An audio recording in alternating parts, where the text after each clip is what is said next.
Il est 23 heures sur RTI 1 dans le titre de ce dernier point d'information. Il s'est ouvert ce mercredi à Abidjan le Salon international des ressources extractives et énergétiques, CIREX. Le vice-président Timoko Millet Kone, qui intervenait au nom du président de la République Alassane Ouattara, a invité les pays africains à privilégier la transformation locale des ressources extractives et le développement des services connexes. 20 pays sont invités avec au moins 300 exposants et environ 1500 délégations qui participeront aux échanges pendant une semaine. Madame Dominique Ouattara a présidé ce mercredi 27 novembre la cérémonie officielle de signature du cadre d'action 2024-2029. Il permettra de lutter contre le travail des enfants dans la cacaoculture entre la Côte d'Ivoire, le Ghana et les États-Unis d'Amérique et l'industrie internationale du cacao et du chocolat.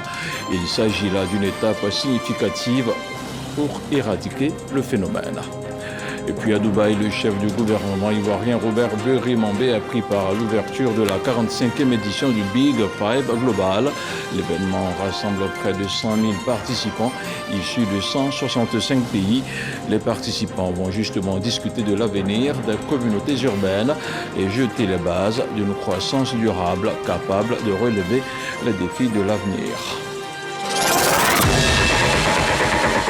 Voilà pour les titres. Merci de regarder RTI 1 et bonsoir à tous. La ville d'Abidjan est depuis ce mercredi la capitale mondiale des mines, du pétrole et de l'énergie. Le Salon international des ressources extractives et énergétiques a ouvert ses portes au parc des expositions. C'était en présence du chef de l'État, Alassane Ouattara. Pendant une semaine, ce rendez-vous va permettre d'explorer les meilleures pratiques pour un développement durable des dites industries. On regarde le temps fort de la cérémonie d'ouverture avec Alexis Ouedraogo. Réserve de minerais, ressources pétrolières et gazières, la Côte d'Ivoire, sous l'impulsion du président Alassane Ouattara, ambitionne de faire du secteur des mines, du pétrole et de l'énergie le nouveau fer de lance de sa croissance. C'est une belle vitrine. Vous voyez, il y a le monde entier qui se trouve aujourd'hui présent en Côte d'Ivoire, montrant aussi tous les progrès qui ont été accomplis en Côte d'Ivoire. Les découvertes, ce n'est pas du jour au lendemain, c'est un processus. Et aujourd'hui, c'est avec fierté que nous pensons que tout ce qui a été entrepris depuis, on est en train de récolter. Ce mercredi, au parc des expositions, en présence du chef de l'État, le pays reçoit à guichet fermé plus de 300 exposants et 1500 délégués professionnels venus de 50 pays. Excellence, Monsieur le Président de la République, après avoir donné un second souffle à l'agriculture de notre pays, vous avez décidé que le temps était venu de mettre également à contribution les ressources naturelles de notre sous-sol. Pays à l'honneur pour cette première édition, le Nigeria et le Royaume de Norvège. Le Royaume de Norvège, 3e exportateur mondial de pétrole et de gaz naturel, se démarque à l'échelle mondiale par la gestion exemplaire de ses ressources naturelles dans le respect des normes environnementales. 98% de son électricité provient de sources renouvelables, principalement de l'hydroélectricité. Au moment où nous inaugurons cette exposition, puisse-t-elle servir de témoignage au potentiel qui naît lorsque des nations et des industries s'unissent autour d'objectifs communs. Je vous invite tous à engager un dialogue franc, à apprendre les uns des autres et à établir des partenariats qui favoriseront l'innovation. À sa suite, le vice-président du Nigeria, ce géant de la production du pétrole sur le continent, ne manque pas de saluer la qualité du leadership du président ivoirien. We appreciate him. We adore him. We value him. Fundamentally. Monsieur le Président Ouattara, je vous remercie d'avoir organisé cet important dialogue. Je vous assure que le Nigeria est prêt à travailler en partenariat avec vous et à apprendre les uns des autres. Clin d'œil à la tradition, le CIREX met à l'honneur les forgerons de Korogo. Occasion pour l'artisan maître Soro de remettre au président Alassane Ouattara un chef-d'œuvre tiré des précieux minéraux ivoiriens, la Daba de Kony, une reconnaissance aux actions menées. Excellence, Monsieur le Président de la République, votre présence, qui nous honore une fois de plus, n'a assurément rien de protocolaire. Elle nous confirme encore et sans embâche votre engagement en faveur du progrès des secteurs d'activité et de leurs résultats sur les pays et sur le quotidien des populations. Le CIREX ne perd pas de vue les réalités environnementales de l'heure. Les ressources extractives représentent indéniablement une richesse pour nos pays, mais leur exploitation soulève de nombreux défis qu'il nous faut prendre en charge. Ces défis sont étroitement liés à la préservation de l'environnement face aux impacts de l'extraction non contrôlée. Il devient également urgent pour l'Afrique de répondre aux attentes croissantes en matière de transformation locale des ressources extractives et de développement des services connexes, afin de maximiser leur valeur ajoutée et de créer des emplois pour les populations et surtout les jeunes. Il est bon de rappeler que le continent émet moins de 4% de gaz à effet de serre, tandis que plus de 600 millions d'Africains n'ont toujours pas accès à l'électricité. Dans un tel contexte, le chemin qui mène vers les énergies renouvelables ne saurait être le même pour tous. Nos partenaires bilatéraux et multilatéraux doivent donc apporter leur soutien technique et financier à l'Afrique dans sa propre mise en œuvre des énergies vives, vertes. Le vice-président Thiemo Komié-Lekone invite les jeunes à saisir les opportunités de ce salon. Organisé tous les 2 ans, le CIREX va permettre aux entreprises, aux investisseurs et aux décideurs politiques de se rencontrer, de partager leur expérience et de nouer de nouveaux partenariats Sud-Sud et Nord-Sud. Et c'est quasiment à guichet fermé que se déroule cette première édition du CIREX. Des dizaines d'exposants avec des offres variées redoublent d'ardeur pour présenter des opportunités alléchantes. Lansine Bakayoko les a rencontrés. 300 exposants, une cinquantaine de pays, 1500 délégués d'entreprises, 2 halls d'exposition et une esplanade où sont stationnés des engins de toutes catégories. Cette première édition du Salon international des ressources extractives se déroule quasiment à guichet fermé. Au compartiment des mines, la société publique grouille de visiteurs. Tout ce qui est découvert aujourd'hui, c'est sur les recherches, la contribution, le partenariat et les supports des SODEMI que la plupart de ces découvertes-là sont aujourd'hui mises à jour. Des opérateurs nationaux, mais aussi des Asiatiques qui ont pris pied en Côte d'Ivoire pour donner un contenu à la volonté du gouvernement de faire du secteur des mines l'un des piliers de la croissance économique. On a déjà notre mine qui est en Côte d'Ivoire ici, qui est en exploitation. C'est pourquoi on est venu pour participer au CIREX, pour créer les contacts, pour mieux connaître les politiques de l'État. Dans le pavillon des hydrocarbures, la geste aussi. La compagnie de stockage se dit prête à gérer le flux d'hydrocarbures et de gaz butane, dont la Côte d'Ivoire est en passe de devenir un des producteurs majeurs de la sous-région. Nous avons déroulé tous ces pierres, moyens techniques, massifs, pour pouvoir maîtriser le stock de sécurité. Aujourd'hui, le stock de sécurité est en sécurité en Côte d'Ivoire. Nous faisons l'évolution au fur et à mesure pour nous adapter à la demande. L'approvisionnement en Côte d'Ivoire, ce sera toujours assuré et pérennisé. La réussite de tous ces projets ne sera effective que si la logistique joue pleinement son rôle. La Côte d'Ivoire est en pleine croissance dans le secteur de l'énergie et des mines en Côte d'Ivoire. Pour nous, il est important en tant que logisticien d'être présent sur ce salon pour pouvoir présenter nos nouvelles solutions. Elles sont multiples puisque nous offrons du transport, de la manutention de matériaux spéciaux, spécialement lourds pour tout ce qui est l'exploration ou l'exploitation énergétique. La conférence inaugurale qui s'est tenue en fin de soirée a réuni les plus grands experts. Ces experts ont insisté sur l'urgence de favoriser le contenu local et la mobilisation des financements extérieurs. Pour éliminer progressivement le travail des enfants dans la culture du cacao en Côte d'Ivoire et au Ghana, un cadre d'action vient de voir le jour. Il porte sur la période 2024-2029 et se veut préventif. Placé sous l'égide de Mme Dominique Ouattara, le document compile l'ensemble des actions de sensibilisation, de remédiation et de répression à mener sur les 5 prochaines années dans les 2 pays. Les précisions de Lamine Dramé et Mahama Traoré. À tous ces enfants et adolescents, nous voulons dire que nous ne les abandonnerons pas. Ces mots forts de la première dame Dominique Ouattara sont concrétisés par la signature du nouveau cadre d'action de lutte contre le travail des enfants dans la production du cacao en Côte d'Ivoire et au Ghana. Les deux premiers producteurs mondiaux de cacao engagent ainsi une nouvelle phase dans leur combat contre ce fléau qui touche plus de 160 millions d'enfants sur la planète.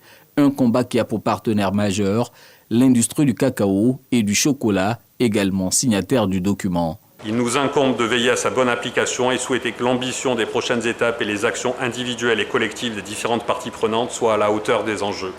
En tant que représentant de l'industrie internationale de cacao et de chocolat, nous reconnaissons que nous avons un rôle important à jouer.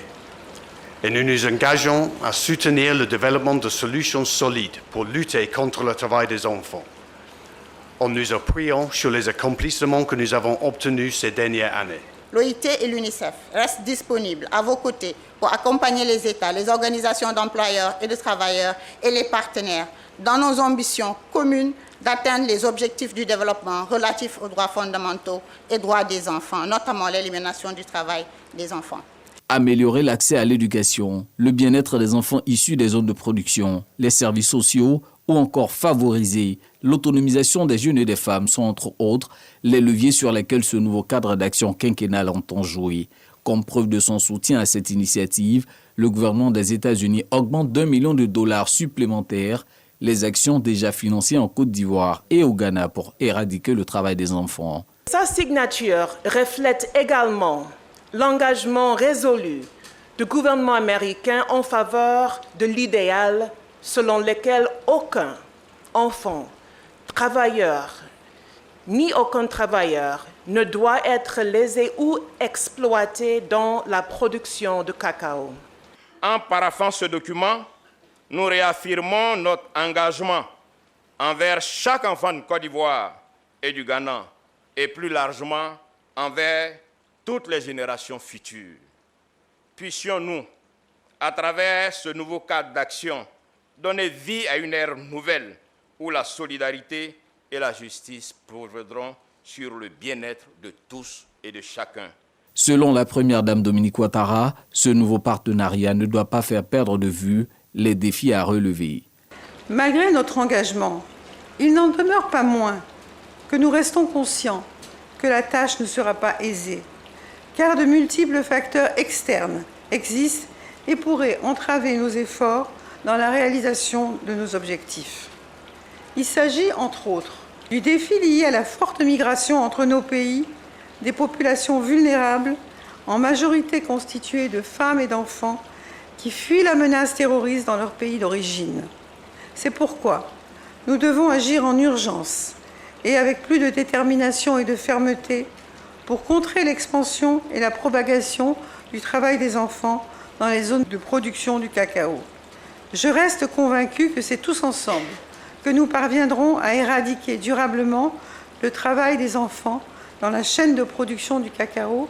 Le cadre d'action signé, il revient à présent à chaque partie d'élaborer dans un délai de 6 mois les activités qu'elle prévoit de mener pour les 5 prochaines années.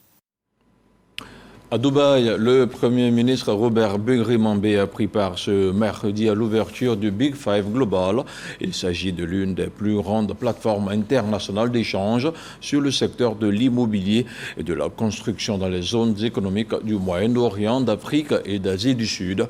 Le chef du gouvernement ivoirien, invité d'honneur, a partagé la vision de la Côte d'Ivoire pour ce qui relève de la construction de villes durables et résilientes. Herman Guibé et Adam Ankéré. Des stands à profusion pour le millier de visiteurs attendus. 165 pays représentés, nous sommes au World Trade Center de Dubaï. Le sommet des villes vivables s'ouvre, l'un des principaux événements mondiaux de l'industrie et de la construction. Présent aux Émirats arabes unis en tant qu'invité d'honneur, le Premier ministre de Côte d'Ivoire, Robert Begré-Mambé, présente la vision du pays pour ce qui concerne la construction de villes durables et résilientes. Nous devons retenir ceci. We must remember that.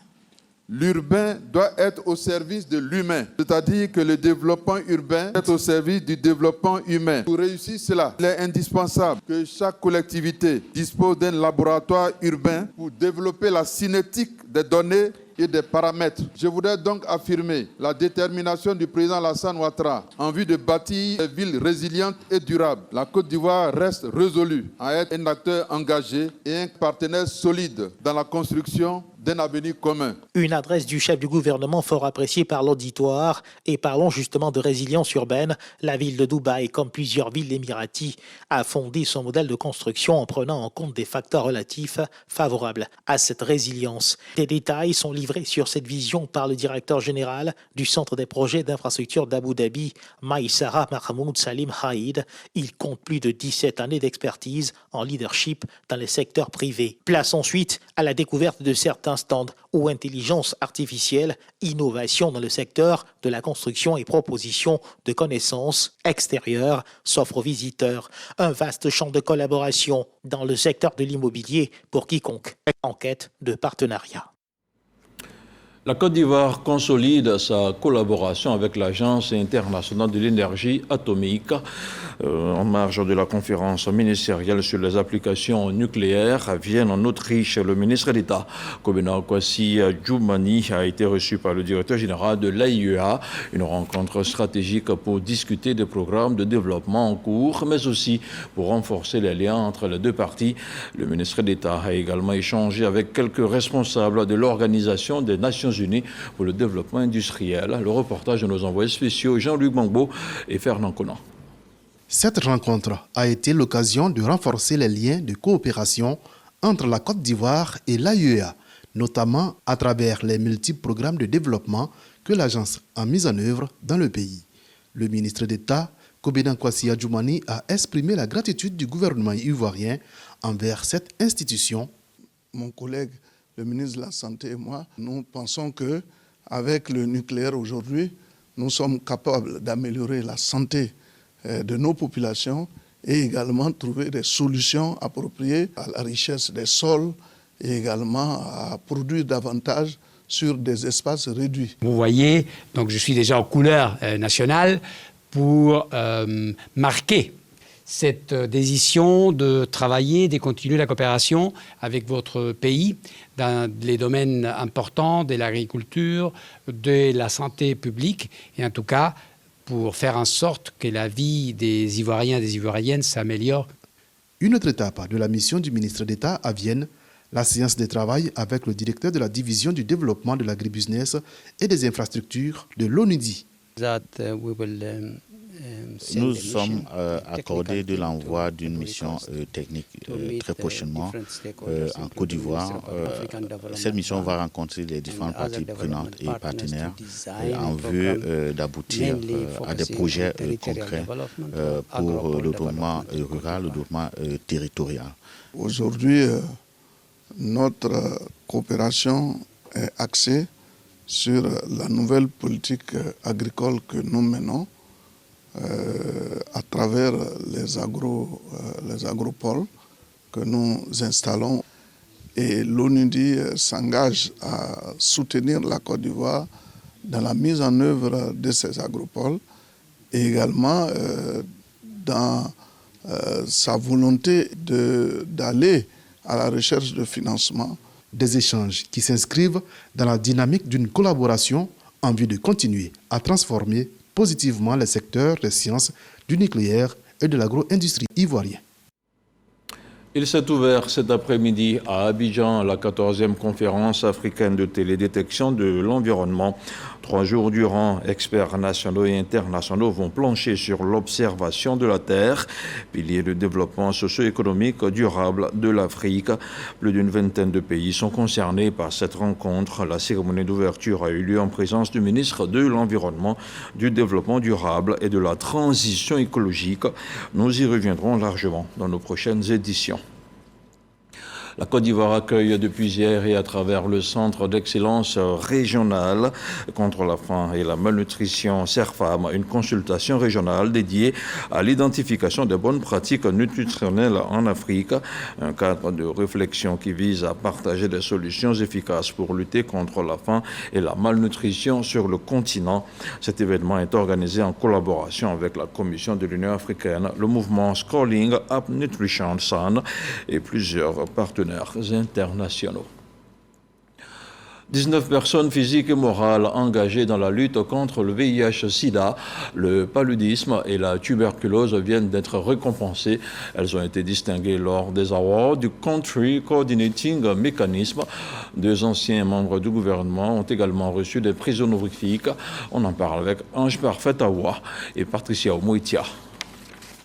Au nombre de 19, ils sont désignés meilleurs acteurs des subventions du Fonds mondial. Ils reçoivent chacun des prix. Des passes-présidents de CCM, nous voudrons dire que, en essayant de nous approprier, nous, Côte d'Ivoire, l'initiative du Fonds mondial, nous devons nous préparer à gérer des situations particulières, de tension de trésorerie, de raréfaction des ressources.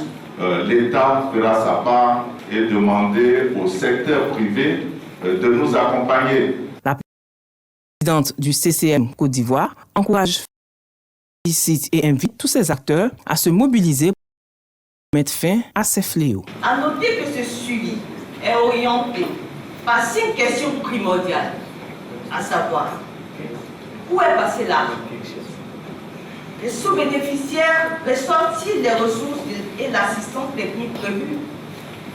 Où sont les médicaments, les moustiquaires et les autres consommables? Les subventions sont-elles mises en œuvre telles que planifiées? Les résultats sont-ils à la hauteur des objectifs fixés? Les réponses à ces questions permettent d'apprécier la qualité et l'efficacité de nos actions. Ces prix symbolisent leurs efforts et leurs performances exceptionnelles dans la contribution du succès des subventions des fonds mis à leur disposition pour la lutte contre les pandémies du VIH, de la tuberculose et du paludisme. Aujourd'hui, grâce aux subventions du Fonds mondial et à la coordination efficace du CCM Côte d'Ivoire, nous notons des progrès significatifs dans la lutte contre les 3 pandémies et le renforcement du système de santé. Cette cérémonie marque aussi les 22 ans d'existence du CCMC. Le prix très spécial a été décerné à son Excellence Monsieur le Président de la République Alassane Ouattara pour son engagement dans la lutte contre ces pandémies. Un espace régional plus sûr et résilient face aux chocs de toute nature. Tel est le souhait de la commission de la CEDEAO. Depuis avril 2022, l'institution régionale travaille à l'élaboration d'une stratégie ouest-africaine, un mécanisme qui devrait permettre de réduire les effets des chocs climatiques, sanitaires, économiques et sécuritaires sur la population. Le reportage de Mahama Traoré et Joël Mambou. Cette stratégie régionale de résilience pour l'Afrique de l'Ouest cible le déploiement d'actions phares dans 6 domaines clés dont la bonne gouvernance, les moyens de subsistance durable, la sensibilité au genre et les changements climatiques. La commission de la CEDEAO en est le commanditaire. L'objectif est de mettre les 446 millions d'habitants que compte l'espace CEDEAO à l'abri des effets néfastes des catastrophes climatiques, sanitaire, de l'insécurité sous toutes ses formes et des bouleversements économiques que connaît le monde. La vulnérabilité écrasante et l'exposition aux aléas et aux pertes dans l'ambiance des effets incessants du changement climatique devraient augmenter au cours de la prochaine décennie et donc générer et aggraver des crises humanitaires chroniques, tandis que les mécanismes d'intervention continuent à s'affaiblir. Le programme des Nations Unies pour le développement PNUD, les gouvernements suédois et danois soutiennent la mise au point de cette stratégie régionale de résilience. La réunion des experts qui se tient à Abidjan est la dernière d'une longue série. L'urgence demeure. Il paraît impérieux de repenser nos modèles économiques afin qu'ils soient durables et résilients face aux perturbations. Cela implique également de favoriser l'innovation et de promouvoir des initiatives qui respectent l'intégrité de notre environnement tout en soutenant le développement économique. Les concertations ouvertes ce lundi visent à finaliser un document qui sera soumis à l'adoption des ministres des États membres dans les prochains jours à Abidjan, étape décisive à la mise en œuvre de la stratégie régionale de résilience pour l'Afrique de l'Ouest. Le village de Nzianoua, dans le département de Tiasalé, a célébré ses femmes. Une journée exceptionnelle dédiée à la résilience, à l'engagement et le rôle clé des femmes dans le développement communautaire. C'était en présence de la présidente du Sénat et du président du conseil régional de Lagnébi-Tiassa, Godefroy Kambawa, pour le commentaire. Les femmes de Nzianoua portent l'espoir de voir leur quotidien s'améliorer. Cette rencontre a été l'occasion de célébrer leur engagement à œuvrer pour leur autonomisation. Aujourd'hui, sous la conduite des cadres de la région, des progrès notables sont enregistrés, notamment dans le domaine de la santé, de l'éducation et des infrastructures. Mamadou Samba, directeur général de la santé, originaire de Nzianoua, a exprimé sa fierté d'apporter sa contribution à celle qu'il considère comme de véritables piliers du développement. Occasion pour lui de saluer Kandia Kamara, la marraine de cette célébration, pour son dévouement et son engagement auprès des femmes.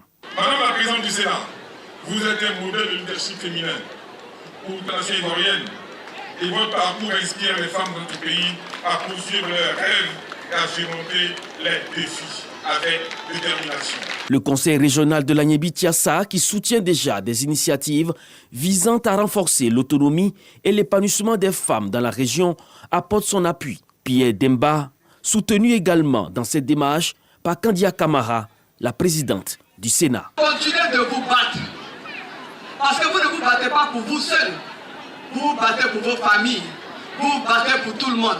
Et c'est la raison pour laquelle vous méritez qu'on vous aide. C'est l'union qui fait la force. Rien ne doit vous diviser et rien ne pourra vous diviser.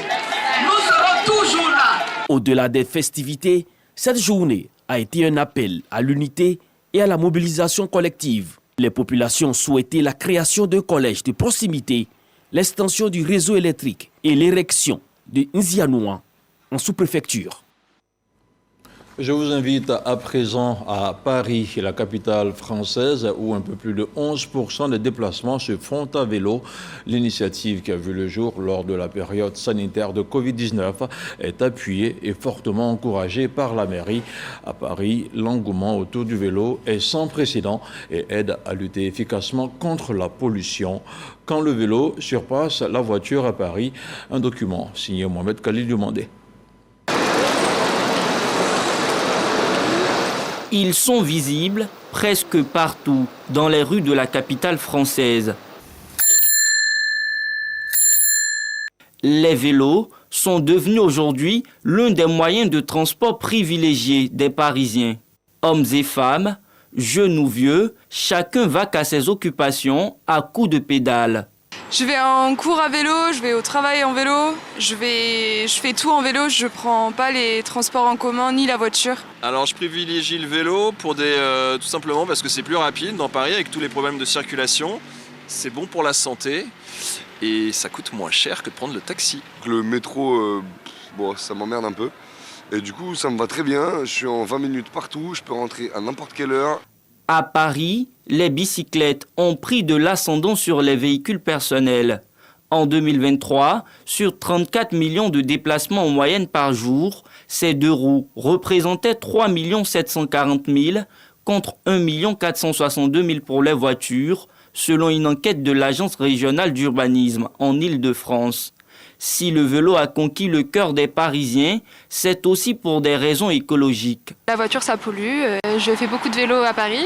Ça permet de limiter la pollution, notamment la pollution de l'air, qui a un impact immense sur la santé des habitants et des habitantes. Au cours des 4 dernières années, les véhicules particuliers ont émis environ 70 millions de tonnes de CO2. L'ambition de la mairie de Paris est de faire de la ville la capitale mondiale du vélo pour freiner la pollution. 4000 km de voiries ont donc été aménagés en faveur des cyclistes. Il existe même des feux tricolores et des parkings dédiés aux adeptes du pédalage. Paris est devenu un terreau fertile pour les vélos au point de susciter la naissance de start-up spécialisées dans la location.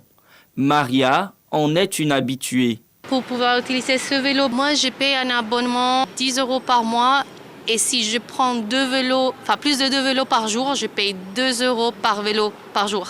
Il y a des trajets qu'en métro, je peux prendre 45 minutes et en vélo, c'est 25 minutes. Vraiment, il y a une grosse différence. Cet engouement autour du vélo vient aussi avec son lot de désagréments. En 2022, 244 cyclistes ont perdu la vie dans des accidents de la route en Île-de-France, selon l'Observatoire de la sécurité routière. Les principales causes, le non-respect des feux tricolores, la conduite à contresens et la vitesse. Et on termine avec l'actualité en République démocratique du Congo où près d'un quart de la population d'un peu plus de 25 millions de personnes souffrent de la faim, dont 3 millions en situation d'urgence humanitaire. Pour répondre à cette crise, la FAO, l'Organisation des Nations Unies pour l'alimentation et l'agriculture, estime avoir besoin de 330 millions de dollars. La directrice générale adjointe de l'organisation vient d'effectuer une tournée dans l'est du pays où elle a notamment rencontré des déplacés. Ce sont un peu plus de 25 millions de personnes qui souffrent d'insécurité alimentaire aiguë dans le pays de Félix Tshisekedi. Et c'est tout pour ce soir. Merci de nous avoir accordé de votre attention. Bonsoir et à bientôt sur RTI.